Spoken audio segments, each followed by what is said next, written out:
বাংলাদেশের প্রত্যেকটা আনাচে কানাচে ছড়িয়ে পড়েছে ক্ষুদ্র ঋণ। ক্ষুদ্র ঋণের কথা আপনারা জানেন তো, তাই না? এই যে ক্ষুদ্র ঋণ, এটা হচ্ছে পুঁজিবাদের অন্যতম হাতিয়ার। আমাদের বর্তমান যিনি রাষ্ট্রের প্রধান আছেন, তিনি বাংলাদেশের এই ক্ষুদ্র ঋণ আবিষ্কার করে বা সারা বিশ্বে ছড়িয়ে দিয়ে তিনি নোবেল প্রাইজ পেয়েছেন বটে, কিন্তু নোবেল প্রাইজ পেয়েছেন কেন? মূলত এই পুঁজিবাদের সেবক হিসেবে কাজ করছে। এখানে আপনারা 1 লাখ টাকা 5 লাখ টাকা রাখি, সেখান থেকে 10% লাভ নিয়ে মনে করি বিশাল কিছু হয়ে গেছে। কিন্তু আপনার টাকা নিয়ে মূলত ব্যবসা কারা করছে? বড় লোকেরা। বড় লোকের ব্যবসা করছে, তারা আবার ঋণ খেলাপি হচ্ছে, তারা আবার টাকা বাইরে পাচার করছে।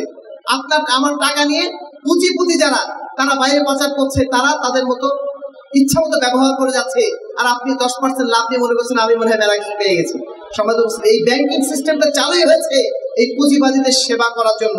এর বিপরীতে এই ব্যবস্থাপনার সবচেয়ে বড় যেটা ক্ষতি, সেটা হচ্ছে নগদ যা পাও হাত পেতে নাও, বাকির খাতায় শূন্য থাক। একেবারে আপনাকে পরিপূর্ণভাবে বস্তুবাদী বানিয়ে দেয়। এই নীতির মাধ্যম দিয়ে মানুষ থাকে না। মানুষ না থাকার কারণে কি হতে পারে সেই অবস্থা বর্তমানে আমরা দেখছি। বিগত সরকারের আমলে যারা বিভিন্ন পর্যায়ে দায়িত্বশীল ছিলেন, মন্ত্রী মিনিস্টাররা যারা ছিলেন, তারা কিভাবে অর্থ উপার্জন করেছেন, কিভাবে দেশের টাকা বাইরে পাচার করেছেন, এই দৃষ্টান্ত আমরা দেখেছি। একটা মানুষের কত চাহিদা হতে পারে, তার 600 বাড়ি রয়েছে লন্ডনে। সে যদি প্রতিদিন একটা বাড়িতেও থাকে, তবুও 2 বছর থেকেও তার বাড়িগুলোতে থাকা শেষ হবে না। এত সম্পদ কেন প্রয়োজন? এই যে সম্পদ উপার্জনের যে নেশা, এই নেশা তৈরি করে দিয়েছে পুঁজিবাদ। সম্মানিত উপস্থিতি, এর বিপরীতে ইসলামী খেলাফতের নীতি কি?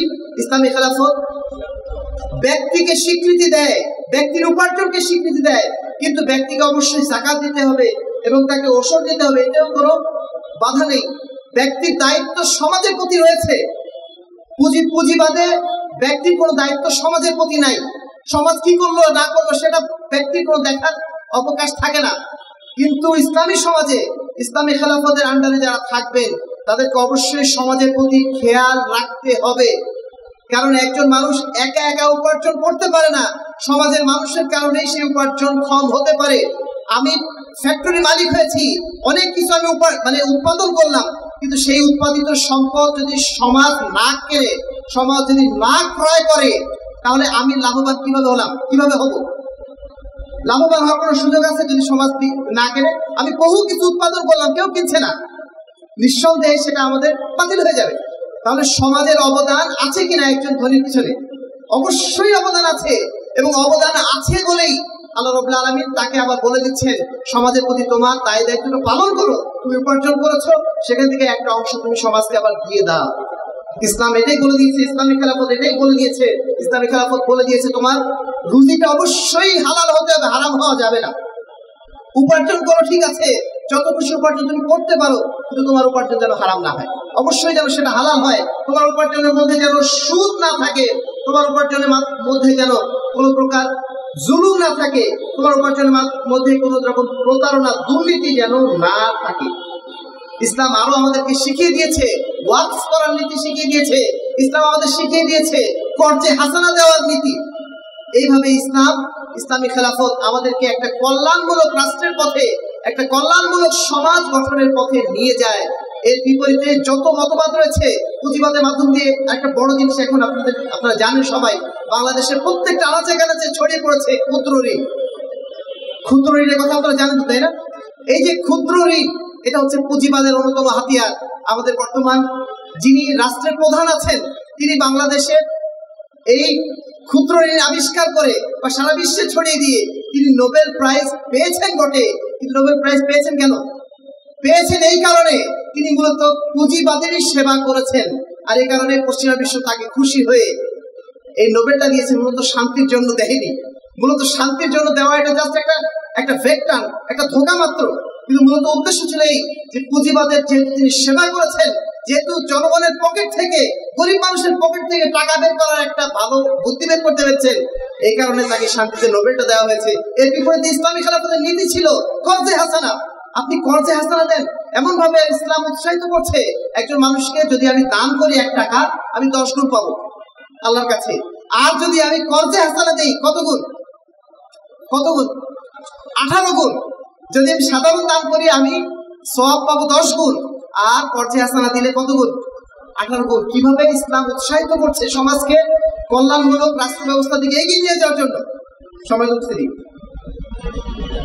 4 নম্বর যেটা বেশি, সেটা হচ্ছে জাতীয়তাবাদ।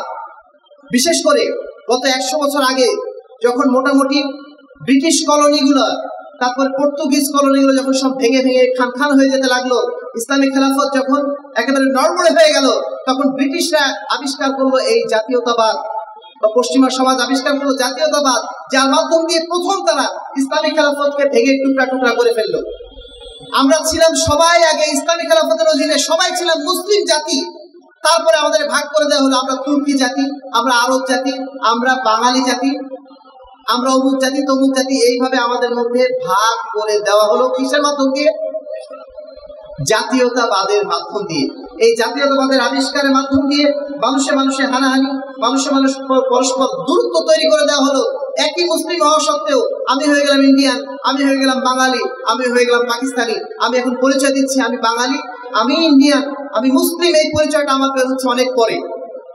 আমাদের রাজনীতিবিদরা পর্যন্ত এখন কি বলছেন, যারা ইসলামী রাজনীতি করেন তারা পর্যন্ত বলছেন যে সবার আগে আমরা মানুষ, তারপরে আমরা বাংলাদেশি, তারপরে মুসলমান। অবশ্য একজন মুসলমানের পরিচয়টা কি? সবার আগে কি তার পরিচয়? মানুষ তো অবশ্যই, সে অবশ্যই মুসলিম, তারপর বাঙালি। সবার আগে পরিচয়টা মুসলিম। এই পরিচয়টা আমাদের ভুলিয়ে দিয়েছে এই জাতীয়তাবাদ এসে। সবাই তো মুসলিম। সর্বশেষ যে বিষয়টি, সেটা হচ্ছে আজকে সেই মহা আলোচিত গণতন্ত্র। যেই গণতন্ত্র নিয়ে আজকে সুবহানাল্লাহ ওয়া বিহামদিহি, আজকে আমাদের ইসলামী দলগুলো পর্যন্ত তারা এখন গণতন্ত্র নিয়ে মাতোয়ারা। তারা বলছেন যে যত দ্রুত সম্ভব নির্বাচন দিয়ে গণতন্ত্র প্রতিষ্ঠা করতে পারলে এই দেশে নাকি শান্তি আসবে। সম্মানিত উপস্থিতি, এই কথা যদি কোনো পশ্চিমারা বলতো, যারা ওই ধরনের শিক্ষা নিয়ে এসেছেন তারা যদি বলতো, কথা ছিল না। কিন্তু আজকে আমাদের ইসলামী রাষ্ট্র যারা প্রতিষ্ঠা করবেন, যারা ইসলামের পক্ষে কথা বলবেন, ইসলামী দল হয়ে সমাজে কাজ করছেন, তাদের মুখ দিয়ে যখন আমরা এই গণতন্ত্রের কথাটা শুনি, তখন সত্যি আমাদের আফসোসের আর শেষ থাকে না, আফসোসের আর সীমা থাকে না। কারণ এই গণতন্ত্রের আবিষ্কারই হয়েছে, গণতন্ত্রের প্রচলনই হয়েছে যেন কখনো রাষ্ট্র ব্যবস্থায় কোনো ধর্মের কোনো জায়গা যেন না থাকে। মূলত ধর্ম নিরপেক্ষতাবাদকে প্রতিষ্ঠা করার জন্যই এই রাজনৈতিক সিস্টেম গণতন্ত্রকে নিয়ে আসা হয়েছে, যেখানে ধর্মের কোনো অবকাশ নেই। বা এখানে স্পষ্ট বলেই দেওয়া হচ্ছে জনগণই সার্বভৌম ক্ষমতার অধিকারী, জনগণ যেটা বলবে সেটাই হবে। আপনাকে ধোঁকা দেওয়া হচ্ছে এই বলে জনগণ যেটা বলবে সেটাই হবে। জনগণকে কতক্ষণ জিজ্ঞেস করা হয়? 5 বছর পর পর 5 মিনিট একটা ভোট দিয়ে আসছেন, ওটাই হচ্ছে আপনার অধিকার। এর বাইরে আপনার কি অধিকার আছে? বিগত সরকারের আমলে এত যে জুলুম করে গেল, আপনারা কি বলতে পেরেছেন? কিছু বলতে পেরেছেন? আপনাদের কি কথা শোনা হয়েছে? কিচ্ছু শোনা হয়নি। আগামীতে যে সরকার আসবে, সেই সরকার আপনাদের কথা শুনবে মনে করেছেন? একই সিস্টেম। এই সিস্টেমের অধীনে আগে যেটা হতো, একটা দলের বা একজন ব্যক্তির যেটা তন্ত্র ছিল, এক নায়ক তন্ত্র, সেটা এখন হয়ে গেছে একটা দলের তন্ত্র। যেই দল ক্ষমতা আসবে সেই দলের তন্ত্র সেখানে বাস্তবায়িত হবে। আমার আপনার জনগণের কোনো কথা ভাবা তাদের কোনো সময় নেই। কিন্তু আপনাকে ধোঁকা দেওয়া হচ্ছে যে জনগণের শাসন আমরা প্রতিষ্ঠা করছি। কারণ ওই যে আপনি 5টা মিনিট খরচ করেছেন ভোট দিতে, যে ওই 5টা মিনিটের দাম আপনাকে দিতে হচ্ছে বাকি 5 বছর। সেই দাম আপনার চুকিয়ে আর শেষ করা যাচ্ছে না। আপনার একটা কথাও আর পরবর্তীতে শোনা হচ্ছে না। আপনি তখন আবার অপেক্ষায় বসে আছেন, আবার কখন 5 বছর পরে আবার সুযোগ আসবে এই সরকারকে আর উল্টাই দেবে। আপনি বারবার এই উল্টানোর কাজই করতে থাকবেন। একজন আসবে, আরেকজন যাবে, আপনার উপর জুলুমটা চলমানই থাকবে। সম্মানিত উপস্থিতি, এই গণতন্ত্রের এই ধোঁকা থেকে আমার আপনার সতর্ক হওয়ার সময় এখনো যদি সময় আমাদের না আসে, আমরা জানি না কবে আসবে আমাদের।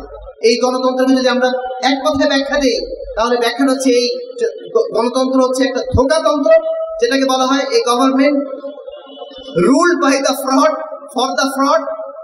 আর কি এইভাবে মানে জাস্ট ফ্রডদের, এটা এক ধরনের প্রতারকদের একটা শাসন। এটা কোনো জনগণের শাসন নয়, বা ইসলামের শাসন তো প্রশ্নই আসে না। সময় হচ্ছে এর বিপরীতে ইসলামিক খেলাফত যেটা বলে দিয়েছে, ইসলামিক খেলাফতে এই ধরনের ধোঁকাবাজির কোনো জায়গা নেই। ইসলামিক খেলাফত স্পষ্টভাবে বলে